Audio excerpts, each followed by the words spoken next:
Halo, ketemu lagi bersama saya di channel Hukum di Lapangan. Menemukan barang hilang lalu kita pakai, itu bisa dipenjara nggak sih? Kemarin ada yang nanya gitu sih waktu ngobrol makan siang ya.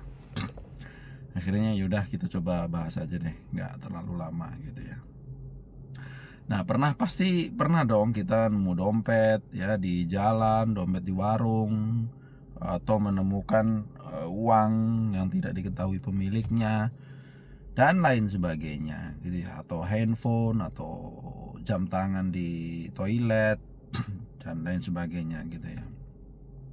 Nah, banyak yang berpikir kalau kita menemukan barang seperti itu berarti jadi milik kita gitu. Tapi benarkah demikian? Menurut hukum itu seperti apa gitu. Nah, jawabannya sekali lagi, hukum itu selalu belum tentu sebelum dibuktikan gitu ya. Bahkan dalam kondisi tertentu pun itu menggunakan barang temuan itu bisa menimbulkan masalah hukum gitu. Contoh. Beberapa waktu lalu saat saya berkuliah ya di kampus ya. Itu ada eh, warung yang menemukan dompet yang tertinggal gitu. Nah, karena warung ini sudah menyampaikan bahwa ini dompet siapa, tidak ada yang mengaku, akhirnya diberikanlah kepada kelurahan. Nah, kelurahan juga sudah menyampaikan bahwa oh ini tidak ada yang menemukan, akhirnya dikasihlah ke Pak Satpol PP. Setelah Pak Satpol PP diberikan kepada atasannya lagi ke Satpol PP. Nah, setelah dicek dompetnya ternyata di situ ada sabu-sabu kawan-kawan ya, ada narkoba gitu. Wah, akhirnya setelah itu nggak lama kemudian ada polisi datang gitu ya, mencari si orang tersebut yang dompetnya ketinggalan gitu ya. Nah, itu jadi menimbulkan masalah. Jadi kalau menemukan barang sesuatu itu jangan langsung diakui ya. Siapa tahu itu nanti akan menimbulkan masalah gitu ya. Bisa saja kasihkan ke petugas yang berwajib gitu ya, atau petugas yang berwenang gitu ya. Nah, oke. Nah, selanjutnya kita akan bahas secara sederhana gitu ya.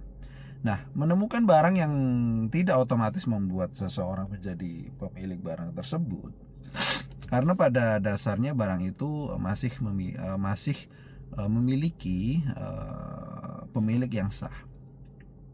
Masalah muncul itu ketika orang yang menemukan justru menguasai, menggunakan, menjual, atau mengambil manfaat dari barang yang diketahuinya bukan miliknya. Gitu ya. Udah nemu, diakui, digunakan, ya. Wah, itu luar biasa. Disinilah potensi persoalan hukum yang dapat muncul dari case tersebut.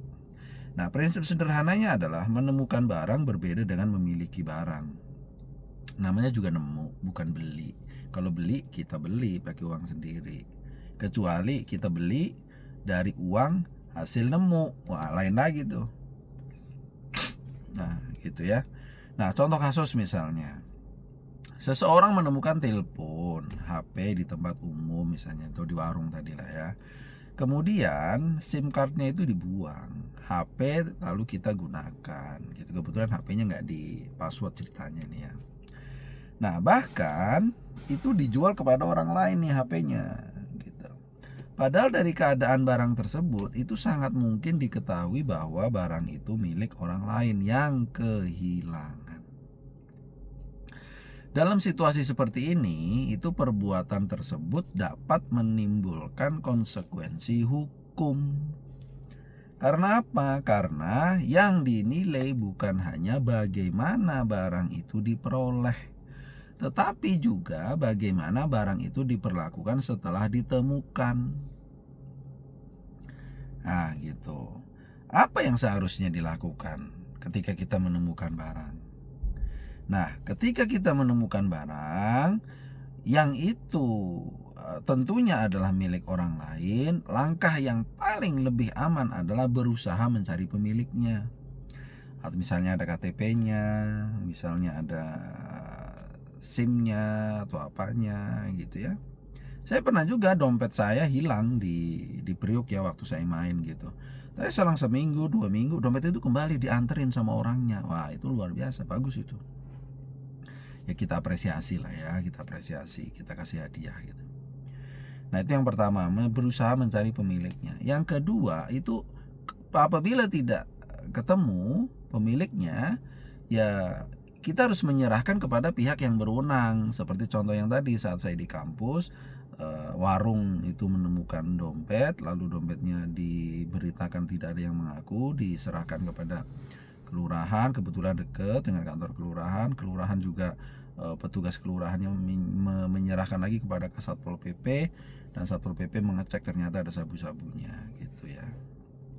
Nah, atau juga melaporkan kepada pengelola tempat jika ditemukan di lokasi tertentu, misalnya di mall, kita mau ke kelurahan jauh, ke polsek jauh, serahkan saja kepada security misalnya, atau di ruang announcement gitu ya, di mall dan lain sebagainya. Selain membantu orang lain, langkah ini juga melindungi diri kita dari potensi masalah hukum di kemudian hari gitu. Jadi kita juga lebih aman, lebih safe. Ngapain sih kita hal-hal sepele itu kita bawa, habis itu kita punya berakibat hukum gitu ya, bikin repot gitu ya, mau menyusahkan diri sendiri. Kadang-kadang itu nggak usah yang seperti itu ya kawan-kawan ya. Nah jadi pelajaran hukum yang bisa kita ambil adalah banyak masalah hukum yang muncul bukan karena niat awal yang buruk, bukan, tetapi karena seseorang menganggap bahwa temuan sebagai barang bebas yang bisa digunakan sesuka hati.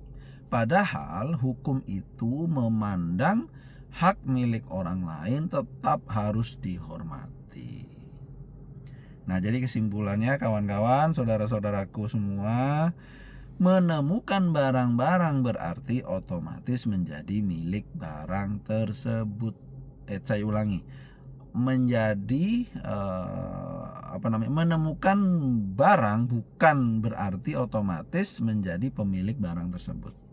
Jadi kita menemukan barang, jadi bukan otomatis kita menjadi pemiliknya, bukan gitu ya, karena hak milik orang lain tetap mendapat perlindungan hukum gitu kawan-kawan. Oke, terima kasih ya kawan-kawan ya. Menurut kawan-kawan, saudara-saudaraku semua, kalau menemukan uang tunai, dompet, handphone, identitas di jalan, apapun yang ada di apa saja yang kita temukan, kira-kira apa yang akan Anda lakukan? Silahkan chat di kolom komentar ya. Kita akan bahas, atau mungkin mau curhat pengalaman pribadi menemukan barang, apakah dibuang, dikasih ke petugas, apakah kita bawa sendiri, silahkan ya kawan-kawan. Terima kasih, sampai ketemu. Jangan lupa video ini di-share, di-like, di-subscribe biar terlalu update dan banyak orang yang mengetahui terkait dengan hal-hal sepele yang seperti ini, tapi tentunya ini bisa menjadi pelajaran gitu ya kawan-kawan. Oke, terima kasih. Hukum bukan hanya saja sebuah aturan, tapi hukum adalah sebuah kegiatan apa yang kita lakukan setiap hari gitu ya. Sampai jumpa di video selanjutnya. Terima kasih. Inilah hukum di lapangan.